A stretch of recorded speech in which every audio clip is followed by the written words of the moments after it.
If you're tired of arguing with strangers on the internet, try talking with one of them in real life.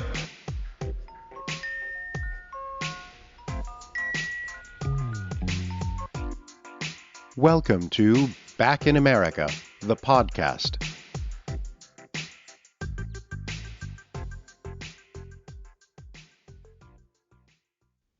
Je suis Stan Berthelot et vous écoutez Back in America, un podcast où j'explore la société américaine à travers des parcours de vie incroyables. Cette interview est pour la première fois en français. Mon invitée est la peintre française Carole Jury. Carole vit à Princeton dans le New Jersey depuis 5 ans. Elle est à l'origine du groupement Women Artists From France to USA. Hyperactive et de plus en plus sollicitée, elle expose aux 4 coins des États-Unis, en Europe et à Dubaï. La peinture a toujours eu une place centrale dans la vie de cette femme de 44 ans.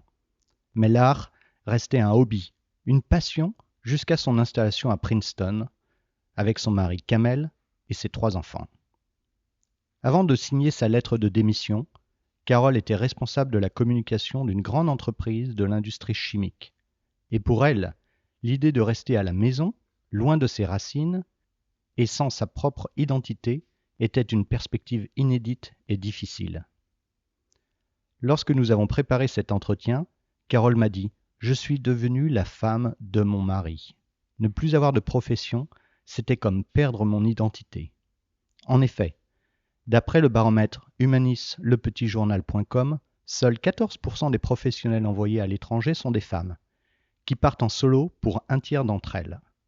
En conséquence, dans 95% des cas, le conjoint d'expatrié est une femme qui met très souvent sa carrière entre parenthèses. Par ailleurs, malgré un niveau d'études élevé, un bac+4 et 3 langues parlées dans 72% des cas, seule la moitié des conjoints qui veulent travailler, et ils sont 8 sur 10, trouvent un emploi sur place. C'est donc dans ce contexte que Carole devient consultante en communication pour des entreprises françaises installées aux États-Unis. Mais la peinture ne la quitte pas, et 1 an après son arrivée, elle s'y consacre à temps plein. Merci Carole d'avoir accepté cet entretien. Bonjour Stan, je suis ravie d'être là aujourd'hui. Alors, à quel moment as-tu réalisé que tu n'avais plus de job ? Était-ce avant ton départ ou une fois arrivé à Princeton ? Ça a été avant mon départ, puisque dès lors que vous êtes en réflexion et vous poussez à donner votre lettre de démission, eh bien, moi, c'est à ce moment-là que j'ai réalisé que je n'avais plus de job, et puis que j'allais arriver dans un nouveau pays avec un métier mais sans job. Donc, c'est vraiment très différent. La différence entre avoir un job et avoir un métier, je tiens à le préciser, puisqu'en fait, j'ai une formation de bac+5, donc toutes les personnes qui m'entouraient me disaient mais tu retrouveras un travail, tu vas faire plusieurs choses, tu peux utiliser ton expérience dans la communication, dans les ressources humaines et mettre à profit justement cette expérience dans un nouveau pays. Mais ça se passe pas vraiment comme ça. Alors on va revenir là-dessus. Tu travaillais depuis combien de temps ? Tu as toujours travaillé ? Tes premiers jobs, c'était à quel âge ? Eh bien, j'ai toujours travaillé comme les jeunes peuvent travailler pendant leurs études. Et puis, lorsque j'ai fini mon bac+5, j'avais un stage de 6 mois, donc j'ai démarré dans l'industrie chimique dès le départ, en fait, puisque j'ai commencé chez Alpha Tochem. Je suis un bébé de la chimie, comme ils disent dans le jargon, et j'ai fait toute ma carrière dans l'industrie chimique. Donc, j'ai travaillé 14 ans environ dans l'industrie chimique. Et qu'est-ce que tu avais étudié ? J'ai étudié la sociologie des organisations à Lyon 2. Et puis, j'ai finalisé mes études par une année à l'Institut de gestion sociale de Lyon, où j'ai appris les métiers des ressources humaines. Que font tes parents à l'époque ? Alors, mes parents étaient agriculteurs dans la région lyonnaise. Eux-mêmes ont changé de carrière, de vie à l'âge de 30 ans, puisqu'ils étaient plutôt dans le domaine du commercial pour mon père et dans le domaine des ressources humaines pour ma maman. Et en fait, ils ont changé de vie à 30 ans et ils sont devenus, ils ont choisi le métier d'agriculteur dans cette région. Et ils ont vraiment travailler durement, voilà. Donc ta maman travaillait également avec ton Oui, papa. oui, tout à fait. Tu as toujours vu autour de toi des femmes travailler en fait. Oui, oui. Que ça soit ma maman, que ça soit mes grands-mères. C'était des femmes qui étaient très investies dans leur vie professionnelle, des carrières plutôt agricoles, donc plutôt en binôme avec leur époux, mais elles étaient très actives, oui. Alors tu te retrouves soudain sans emploi. Comment cela impacte-t-il le regard des gens ? L'impact, il est à deux niveaux. Je dirais que le premier niveau, c'est soi-même déjà, de comment on se regarde le matin quand on se lève et qu'on n'a plus de job et qu'on a perdu en quelque part une partie de notre identité. Et effectivement, le regard des autres est très différent selon les personnes qu'on côtoie. Il y a des personnes qui réagissent très positivement en se disant oh, « t'as trop de la chance, enfin tu vas pouvoir choisir ce que tu as envie de faire, tu vas peut-être imaginer un nouveau métier ». Puis il y a d'autres personnes qui vous disent bah, oh, « c'est catastrophique, tu as bac+5 et tu n'as plus de métier, tu n'as plus de boulot, qu'est-ce que tu vas faire de ta vie ? Tu n'es plus rien en gros ». Donc les réactions autour de vous sont très très différentes. Finalement, la partie la plus difficile, c'est soi-même et être d'accord avec soi-même pour se dire je n'ai plus de travail à proprement dit, puisque c'est quand même le travail, la fonction professionnelle, etc. Elle est très commanditée par la société et par comment on l'intègre dans la société et comment on perçoit les gens qui travaillent ou qui travaillent pas, les points de vue sociétal. Et puis soi-même où là on a envie ou pas de l'accepter. Et je crois que c'est ça qui fait la force pour rebondir et pour avoir envie de retrouver une situation professionnelle dite normale ou dans laquelle on va se sentir bien. Ouais. Donc c'est l'acceptation d'une situation qui n'est pas, qui est difficile quand on a travaillé intensément, mais dès lors qu'on a fait cette acceptation, c'est un chemin sur soi, on est beaucoup plus fort pour mener à bien ces nouvelles activités ou ces nouveaux métiers. Mmh. Alors, on est encore en France. Cette décision de partir, est-ce quelque chose que tu as subi ou est-ce une décision commune avec ton mari ? Eh bien, dans notre situation, nous avons décidé ensemble. Alors, j'avais quelques conditions pour partir loin, qui étaient c'était garder notre maison et nos racines, pour garder nos racines à Lyon. C'était partir dans des conditions financières acceptables pour toute la famille. Donc pas grignoter sur nos acquis jusqu'alors. Et puis trouver les bonnes conditions en arrivant pour les enfants, puisqu'on a 3 enfants, qu'ils puissent apprendre l'anglais facilement, qu'ils ne soient pas désorientés dans leur vie aux États-Unis. Je crois que dans la décision commune qu'on a eue avec Amel, mon mari, on a finalement réussi à trouver des bons compromis ensemble. Alors, parle-nous des premiers temps. Parles-tu anglais en arrivant ? As-tu des amis à Princeton ? Eh bien, j'ai étudié, bien évidemment, dans mes études l'anglais, mais je n'étais pas forcément très à l'aise. Donc, j'ai pris des cours d'anglais grâce à l'entreprise de mon mari. Je ne connaissais personne, mais j'ai rencontré des personnes via la communauté française, puisqu'aux États-Unis, et notamment là où on se trouve à Princeton, la communauté française est très grande et surtout très bienveillante. Donc ça, c'est vraiment important dans une expatriation que de se retrouver dans un contexte d'expatriés positif, où les personnes vous accueillent avec plaisir, etc.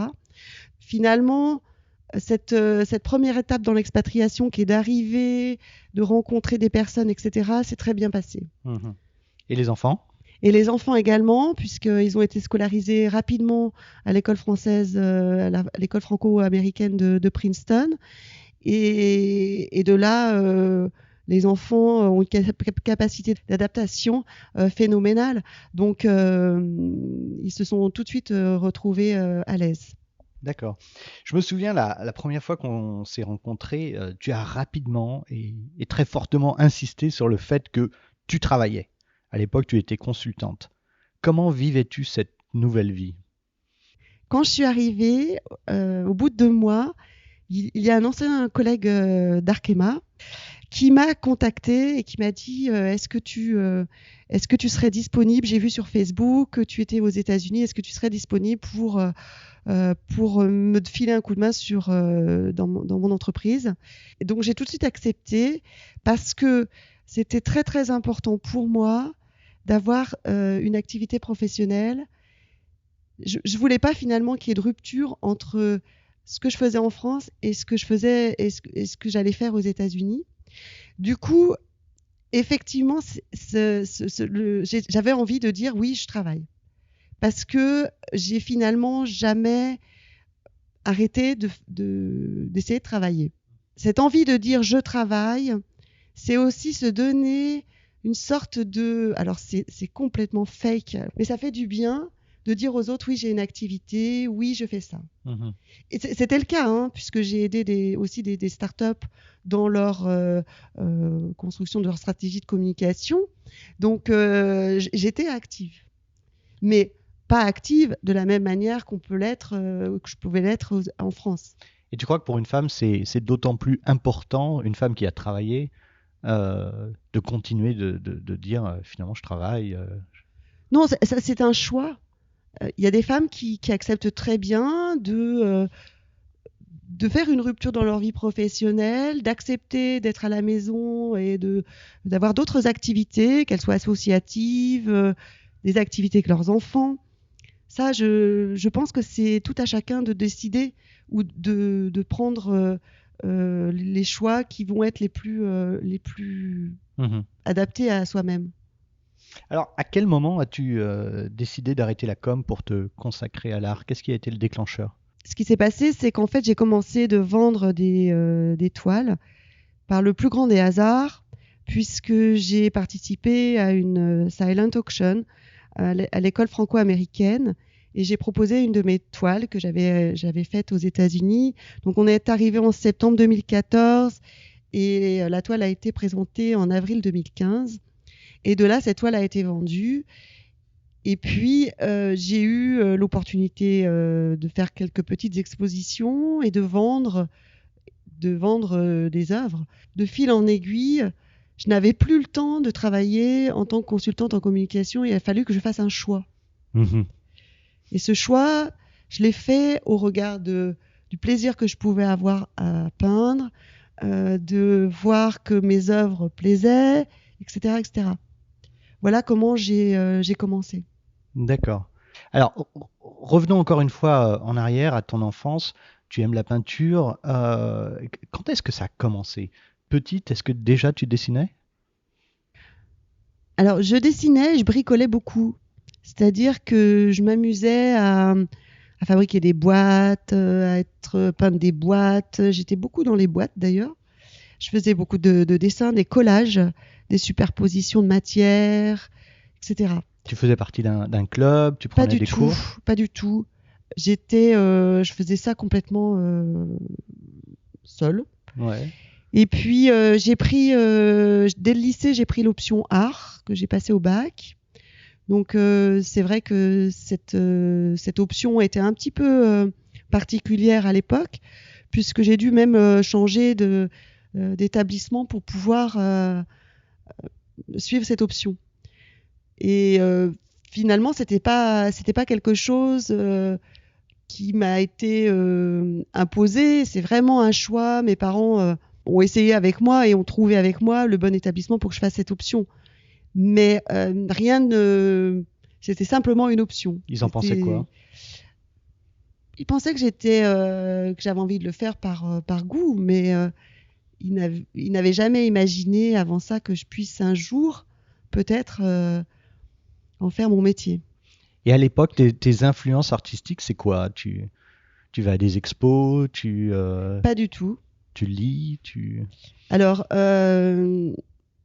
mes parents ne sont pas des parents qui vont au musée régulièrement, ou qui ont développé cette forme de culture. Après, ils ont développé d'autres choix culturels qui sont plutôt la gastronomie, les goûts pour les produits sains. C'est une autre, je dirais que ça fait partie de la culture, et c'est un autre type de culture. Non, je me suis construite par moi-même, effectivement, par la lecture, mais la ressource que j'avais dans le milieu scolaire avec ma professeure d'art du lycée, ça a été très important pour moi. Ton style est abstrait, à l'image de ton peintre préféré Pierre Soulages. Peux-tu décrire pour les auditeurs ta peinture ? Tu travailles avec des couteaux, des spatules. À quoi ressemblent tes œuvres ? Ma peinture, au départ, a été très inspirée par Pierre Soulages parce que j'adore ses reliefs. J'adore la brillance qu'il arrive à obtenir avec des couleurs très sombres. Donc évidemment le noir ou les bleus, ou voire même certaines fois certains marrons. Et donc j'ai été beaucoup inspirée par ça. Après, j'ai 2 passions qui sont la photographie et la peinture. Et j'ai voulu associer ces 2 passions pour justement exprimer mon ressenti dans mes œuvres. Donc mon process est très simple. Je prends une photo et je vais travailler sur la photo pour construire mes séries. Donc on pourrait prendre l'exemple de La vie en rose, qui part d'une photo que j'ai prise en Virginia, un matin, à 6h du matin, lever de soleil, et qui, sans filtre, est une photo extrêmement rose. Et de là, je suis partie sur cette photo. Le rose est une couleur que je n'avais jamais travaillée réellement, que je ne maîtrisais pas. Donc c'est à chaque fois un challenge que de prendre une nouvelle couleur, de partir d'un nouveau visuel et de la challenger, de la transformer en une peinture, en plusieurs peintures, en gardant tout de même le cœur et le concept de départ, qui est soit la couleur, soit le mouvement de la photo, ou bien les deux. Donc, mon travail, c'est essentiellement un travail qui est fait avec de l'huile, puisque je travaille qu'avec de l'huile. Pour moi, l'huile est une matière très noble. Elle est à plus de 80% naturelle, donc c'est aussi un point très positif que je donne à cette matière. Et puis, elle est fluide, elle a une brillance. Enfin, elle a un tas de qualités qui me poussent à continuer à travailler avec elle. Et je travaille aussi avec des couteaux, des spatules, et aussi plein d'objets de la vie quotidienne. J'arrive même à trouver parfois dans les rayons mécaniques des outils qui m'interpellent et que j'utilise, que j'achète ou que je récupère. Voilà. Donc en fait, je travaille le relief, la brillance, et puis le rapport avec le visuel de départ. Et tu as des commissions ? Oui. Alors j'ai développé au fil de l'eau de l'art sur mesure, puisque je travaille aussi donc avec des galeries, mais également avec des intérieur designers qui cherchent pour leurs clients des œuvres uniques. Donc c'est une certaine catégorie de clientèle, une certaine catégorie qui recherche une œuvre unique, mais qui n'a pas forcément envie d'aller visiter toutes les galeries qui les entourent, qui a envie de connaître un artiste et qui a envie de travailler avec une personne. Donc effectivement, je fais beaucoup de commissions. Et il y a eu aussi une photo d'un aquarium. Et là, quand j'ai vu cette photo, que l'intérieur designer m'a dit, voilà, ce monsieur qui t'a déjà acheté une œuvre souhaiterait que tu réalises une nouvelle œuvre et que tu t'inspires de cette photo d'aquarium qui était d'ailleurs de très mauvaise qualité, puisqu'en fait elle avait été prise à travers une vitre déjà, et en fait on voyait très très mal le sujet qui était une étoile de mer. Donc dans des couleurs en plus très particulières, c'était du orange et du vert. Et voilà, et donc là je lui ai dit c'est sympa, mais moi je pourrais pas changer mon art. Donc j'ai rencontré ce monsieur et je lui ai dit voilà, si vous cherchez un peintre figuratif, je peux vous en trouver un. Si vous voulez vraiment l'image de votre aquarium sur votre toile, on peut trouver la bonne personne et le bon artiste, mais je ne pourrais pas retranscrire exactement la photo que vous me proposez en tableau. Il m'a dit non, mais Carole, je sais, vous êtes une peintre abstraite. Justement, je veux que vous puissiez retranscrire cette photo avec votre propre vision de la photo. Ok, donc j'ai relevé ce challenge et puis on est arrivé à une toile qui n'avait pas forcément les caractéristiques de la photo, mais une toile qui retranscrivait finalement ce flou de la photo et les couleurs aussi de cette prise de vue. Alors revenons à tes débuts d'artiste aux États-Unis. Quelle différence notable peux-tu noter entre la vie d'artiste aux US et en France ?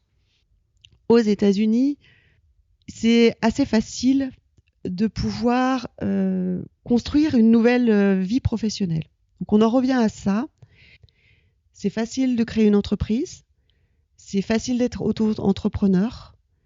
C'est facile de se reconstruire, puisqu'en fait, c'est tellement commun.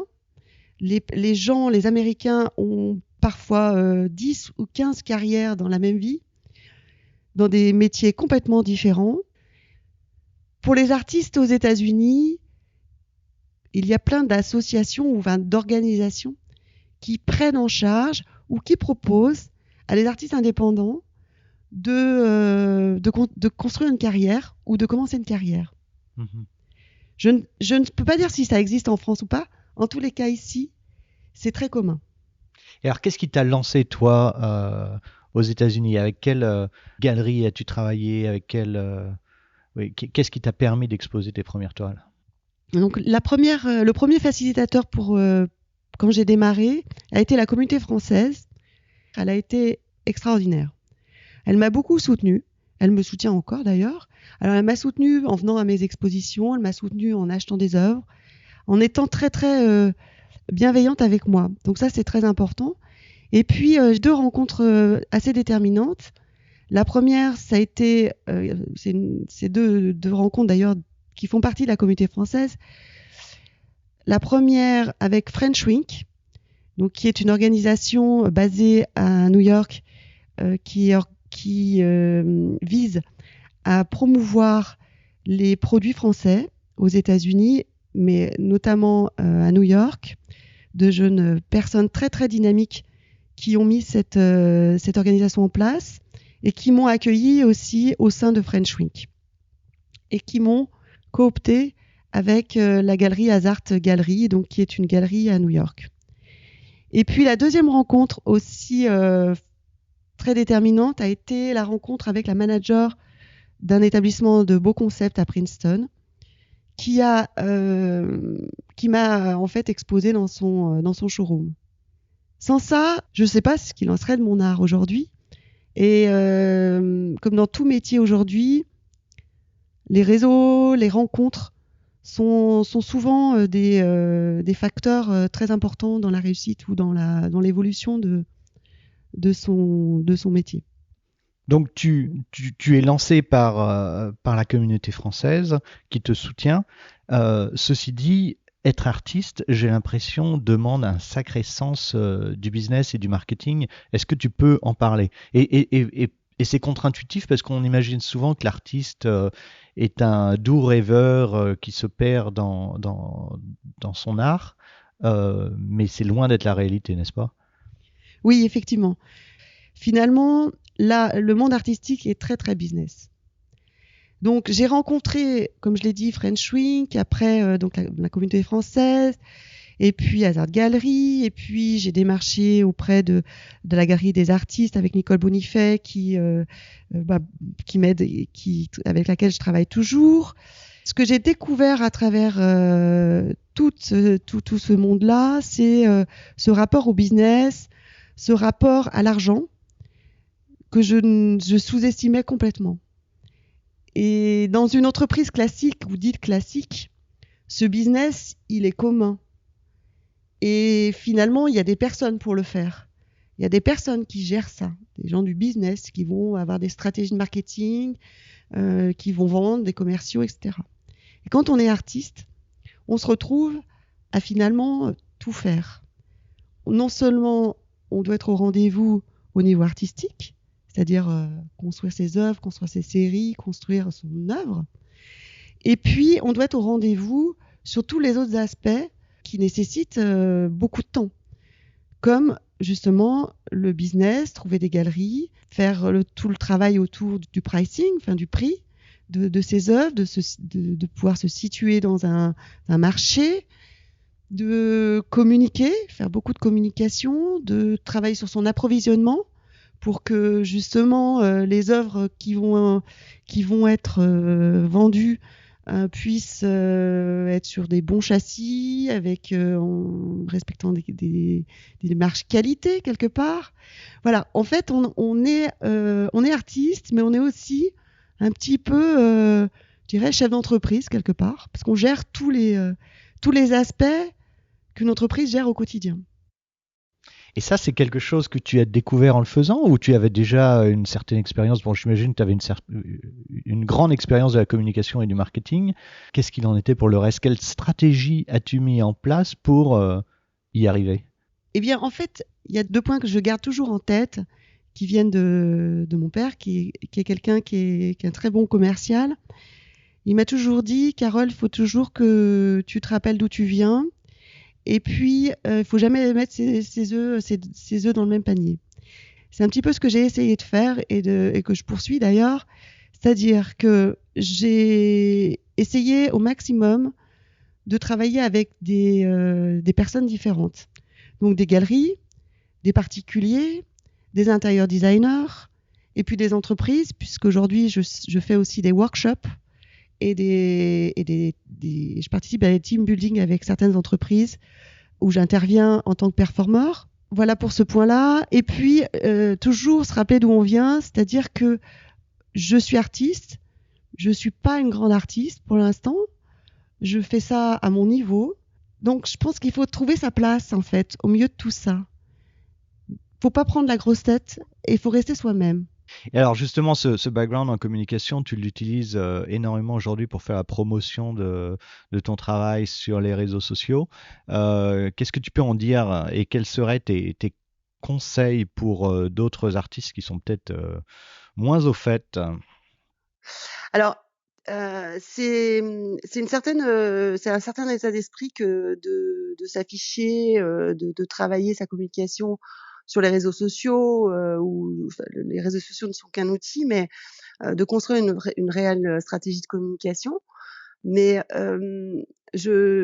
aujourd'hui, pour moi, et ça c'est dans mon cas, il y a d'autres artistes qui n'en ont pas besoin parce qu'ils vont avoir des mentors très forts qui vont les propulser rapidement. Pour moi, c'est vraiment une force que de construire une bonne communication pour faire découvrir son œuvre, mais aussi pour performer, pour pouvoir vendre des œuvres, puisque c'est aussi ça l'objectif d'un artiste, c'est de pouvoir vivre de son travail. Et tu t'es construit un petit studio, non, pour prendre ces photos? Oui, oui, oui, j'ai un studio à côté de mon studio de peinture. Effectivement, la prise de vue d'une œuvre est très, très difficile à réaliser. Et si j'avais les moyens, je ferais appel à des vrais professionnels puisque c'est très difficile à prendre en photo. On est même parfois obligé de mettre les œuvres à l'extérieur pour avoir une couleur, une lumière naturelle qui va enlever les reflets, qui va permettre au relief d'être plus en contraste, etc. Alors, tu prends pas la grosse tête. Ceci dit, tu exposes quand même dans des très grandes expositions. Est-ce que tu peux en citer quelques-unes? Oui, je suis encore, lorsque j'en parle encore, je me dis que je suis vraiment une chanceuse. J'ai pu exposer à Scope New York, Scope Miami, avec Hazard Gallery. Avec Alessandro Berni Gallery, je suis partie à Aquart Miami et ça fait 2 ans que j'expose à Aquart Miami. Je suis partie aussi à Dubaï avec lui. J'ai exposé à Londres, j'ai exposé à Paris. C'est vraiment génial. Je dirais que, mais donc je suis chanceuse et à la fois c'est beaucoup de travail. C'est beaucoup d'implication personnelle pour justement défendre son travail, pour pouvoir exposer, parce qu'on n'expose pas facilement. Il faut toujours être sur la sellette en se disant est-ce que la galeriste va me prendre, pas me prendre, est-ce qu'il va me présenter, pas me présenter.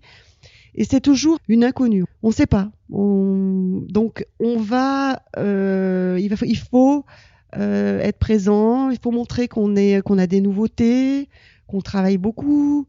Et c'est chaque fois une nouvelle étape qui se répète chaque année. Donc oui, je suis très très fière, je peux le dire aujourd'hui, d'avoir exposé. Maintenant, c'est que des premières étapes dans une vie d'artiste. Et ça fait partie des challenges qu'on doit se donner, c'est de toujours aller plus loin, peut-être exposer. J'ai pas encore exposé en Chine, en Asie, et ça serait vraiment quelque part un super cadeau de pouvoir exposer là-bas.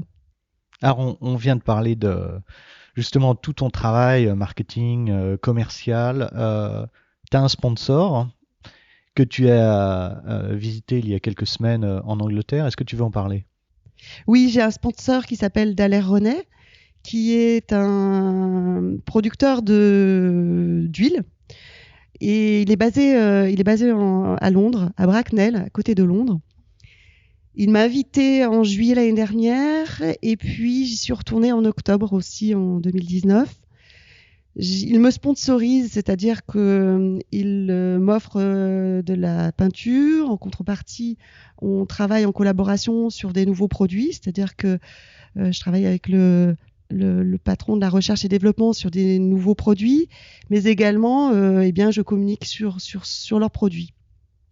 Ce sponsoring est arrivé via, encore une fois, d'une personne qui est à Princeton et qui travaillait donc pour Dallaire René et qui m'a proposé de devenir un artiste sponsorisé.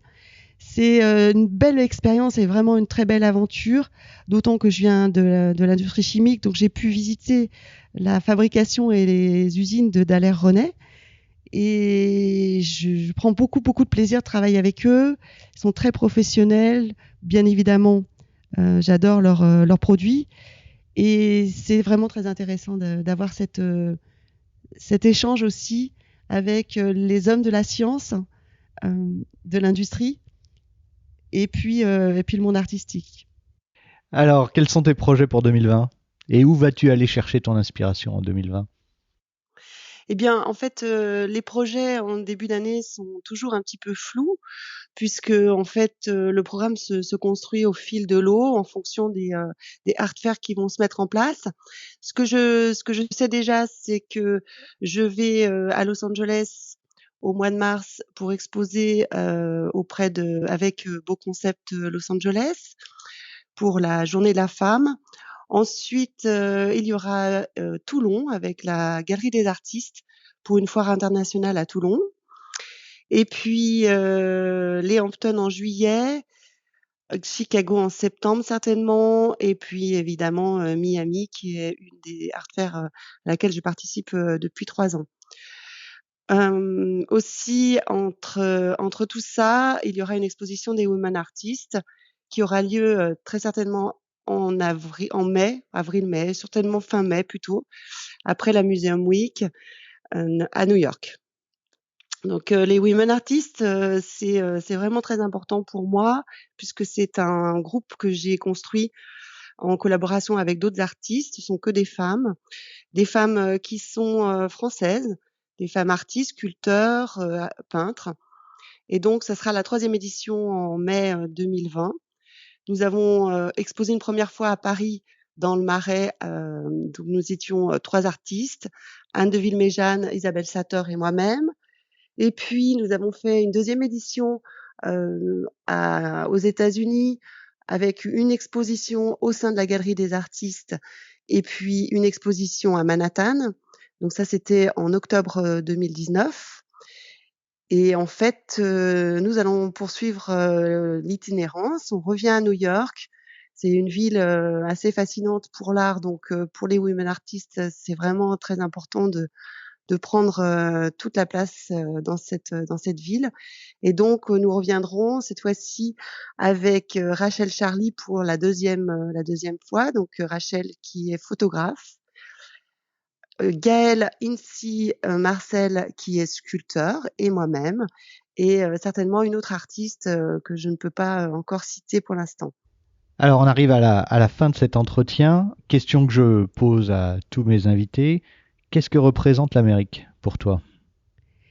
L'Amérique représente pour moi le champ des possibles. C'est un pays dans lequel on est accueilli à bras ouverts, déjà en tant que Français. Tout est possible en termes de profession. Les personnes sont très ouvertes, et je l'ai dit tout à l'heure, aux nouveaux métiers, à la reconstruction professionnelle. Donc oui, je suis fan de ce pays aujourd'hui, pour ça. Et enfin, as-tu des livres ou des films qui t'ont marqué et que tu aimerais recommander ? Alors la série qui m'a marquée en 2019, c'est la série d'Elena Ferrante, L'amie prodigieuse, parce que déjà je trouve très sympa de ne pas savoir exactement qui est l'auteur de cette série, parce que elle ne sait pas où elle s'est révélée, mais très très récemment. Et en fait, cette série est passionnante, très très bien écrite. L'amitié de ces 2 jeunes femmes est juste incroyable. Et voilà, j'ai été passionnée par cette série-là. Y a-t-il des questions que tu aurais aimé que je te pose ? Il y a une chose dont je n'ai pas trop parlé, c'est j'ai parlé beaucoup de la communauté française qui m'a soutenue. En revanche, il y a 4 personnes qui m'ont beaucoup soutenue dans cette aventure artistique, qui sont mon mari, qui était mon premier actionnaire, on va dire, et mes enfants. Et puis certains de mes amis aussi, des amis très proches. Et ces personnes-là qui sont là au quotidien, qui contribuent à ce que ça se passe bien, qui voient les efforts qu'on fait, parce que c'est un métier compliqué, mais qui sont en permanence là en train de vous dire mais non, mais ça va être bien, vas-y, c'est chouette ce que tu fais, éclate-toi, et qui en attendent pas forcément des résultats, mais qui sont là pour vous aider psychologiquement dans un changement de vie, dans un changement de pays, etc. Eh bien, ces personnes-là sont très importantes. Et elles jouent un rôle fondamental. Je ne sais pas si, dans le cas où mon conjoint m'aurait dit c'est nul ce que tu fais, qu'est-ce que tu crois que tu vas en vendre, et combien ça va nous rapporter, et comment tu vas contribuer à la vie familiale, et si tu te mets à peindre, tu vas plus pouvoir aller chercher les enfants à l'école, ou tu vas plus pouvoir les aider à aller aux activités, etc., etc. Je ne sais pas si j'aurais tenu bon. Donc c'est très important. Ce soutien-là est très important, parce qu'en fait, certaines personnes sur lesquelles vous auriez pensé qu'ils allaient vous soutenir, vous soutiennent pas forcément, sont pas forcément au rendez-vous. Et parce que comme l'artiste est un petit peu mis dans une case d'inconnu, c'est l'artiste maudit qui doit pas gagner d'argent, le monde artistique c'est ci, c'est ça, c'est les fleurs bleues, etc. C'est toute cette perception-là dont on a parlé tout à l'heure, elle existe. Et donc, si vous avez personne pour vous tenir la main ou pour vous donner de l'énergie, ça doit être difficile. Donc, c'était pas mon cas, donc heureusement. Voilà. Très bien. Carole, merci beaucoup pour cet entretien. Merci à toi, Stan.